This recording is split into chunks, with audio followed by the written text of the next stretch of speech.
Welcome to Nandini மண்சட்டி சமையல். இன்றைக்கி நம்ம இந்த பதிவில் பார்க்க போகிறது என்ன அப்படின்னா, மாத சம்பளத்தில் 30% பணத்தை சேமிக்கிறது எப்படி அப்படிங்கிறத பற்றி தான் இந்த பதிவில் நம்ம பார்க்க போகிறோங்க. இதை மட்டுமே நீங்கள் ஃபாலோ பண்ணுங்கள், ரொம்ப ஈஸிங்க. என்னதான் அதிக வரவு செலவு செஞ்சாலும் நம்மள பலரும் செய்யாத ஒரு விஷயம் என்ன அப்படின்னா அது சேமிப்பு தான். வீண் செலவு செய்யாதீங்க, வெளியில் சாப்பிடாதீங்க அப்படின்றது வழக்கம் போல் இல்லாமல் புதுவிதமான நுட்பங்களை பயன்படுத்தி எவ்வாறு சேமிக்கலாம் அப்படிங்கிறத இந்த பதிவு மூலிமா நம்ம தெரிஞ்சுக்கலாங்க. நீங்கள் இதான் ஃபஸ்ட்டு டைம் நம்ம சேனலை பார்க்குறீங்கன்னா மறக்காமல் சேனலை சப்ஸ்கிரைப் பண்ணிக்கோங்க. பக்கத்துலேயே இருக்கக்கூடிய ஆல் பெல் சிம்பலையும் ப்ரெஸ் பண்ணிக்கோங்க. இப்போ நம்ம வீடியோக்குள்ளே போகலாம் வாங்க. உங்கள் சம்பளத்தில் 30% சேமிங்க. நீங்கள் மாத சம்பளம் பெறுபவராக இருந்தால் கண்டிப்பாக உங்களுடைய சம்பளத்தில் 30% சேமிப்பிற்காக ஒதுக்குங்க. நாம் செய்யும் மிகப்பெரிய தவறு என்ன அப்படின்னா, வாங்கும் சம்பளத்தை அப்படியே செலவு செய்வது தான். அதுக்கு பதிலாக 30% சேமிப்பிற்காக முதல்ல ஒதுக்கி விட்டு அதுக்கப்புறம் மீதமுள்ள தொகையை மட்டும் செலவு செய்யுங்க. அப்படி நீங்கள் செலவு செய்கிறது மூலிமா பார்த்தீங்கன்னா, இந்த 30% சேமிப்பை நீங்கள் அப்படியே வைத்துவிட வேணும் அப்படிங்கிறது கிடையாதுங்க. அதை நீங்கள் பிபிஎஃப், என்பிஎஸ்ஸு, மியூச்சுவல் ஃபண்டு, முதலீடுகள் அப்படின்னு எது வேண்டாலுமே முதலீடு செய்யலாம்.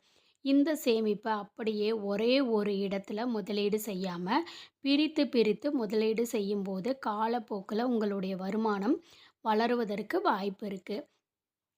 அதே மாதிரி நீங்கள் மாதத்திற்கு 4 முறை படத்துக்கு செல்வதை வழக்கமாக வச்சுருக்கீங்க அப்படின்னா, இதை நீங்களே குறைச்சி மாதத்துக்கு ஒரு முறை மாற்றிக்கொள்ள முயற்சி செய்யுங்க.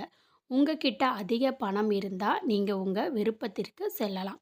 ஆனால் மாதம் ஒரு சிறிய தொகையை சேமிக்க வேணும் அப்படிங்கிற எண்ணம் கொண்டவங்களுக்கு தான் இந்த வழி. நீங்களே மாதத்தில் குறிப்பிட்ட நாட்களில் தேர்வு செய்து ரூபாய் கூட அன்று செலவு செய்யாமல் இருக்க முயற்சி செய்யுங்க. இது ஆங்கிலத்தில் நோ ஸ்பெண்டிங் டே அப்படின்னு சொல்லுவாங்க. இது போல் உங்களுக்கு நீங்களே ஒரு வரையறை வைத்து செலவு செய்யாமல் இருக்கும்போது அதில் ஒரு குறிப்பிட்ட தொகை மிச்சப்படுத்தப்படும். அதை நீங்கள் சேமிப்பதற்கும் வைத்து கொள்ளலாங்க. அதே மாதிரி நீங்கள் சேமிக்கக்கூடிய பணத்தை நான் சொன்ன மாதிரி முன்னையே சொன்ன மாதிரி ஒரு உங்களுடைய பணத்துக்கான இன்ட்ரெஸ்ட் வர மாதிரியான ஒரு விஷயத்தில் நீங்கள் போடலாங்க.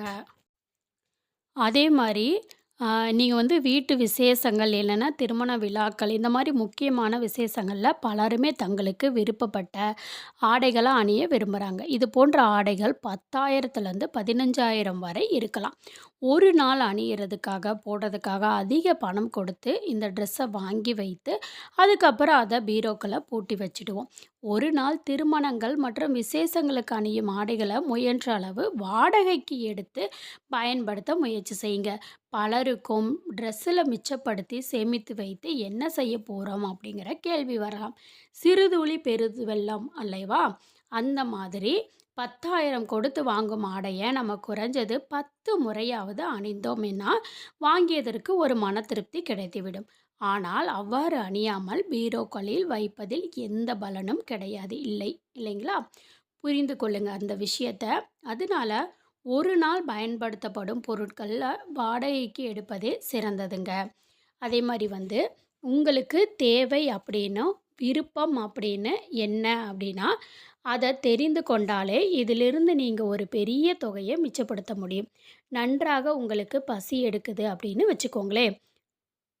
அந்த நேரத்தில் உங்களுக்கான தேவை ஏதோ ஒரு சாப்பாடு. ஆனால் நீங்கள் பிரியாணி சாப்பிட வேண்டும்னு நினைக்கிறீங்கன்னா அது உங்களுடைய விருப்பம். உங்களால் என்ற அளவு விருப்பத்திற்கு முன்னுரிமை கொடுக்காம தேவையை உணர்ந்து செயல்படும்போது உங்களால் அதிலிருந்து ஒரு தொகையை சேமிக்க முடியும். எப்பொழுதுமே அடிப்படை தேவை உங்களுக்கு என்ன அப்படிங்கிறத தெரிஞ்சுக்கோங்க.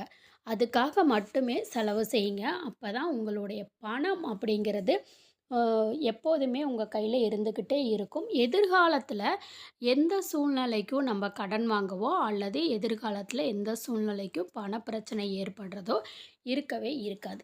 இந்த பதிவு உங்களுக்கு பயனுள்ளதாக இருந்துச்சுன்னா வீடியோவை லைக் பண்ணிக்கோங்க, சேனலை சப்ஸ்கிரைப் பண்ணிக்கோங்க. சப்போர்ட் பண்ணுங்கள் ஃப்ரெண்ட்ஸ். நன்றி.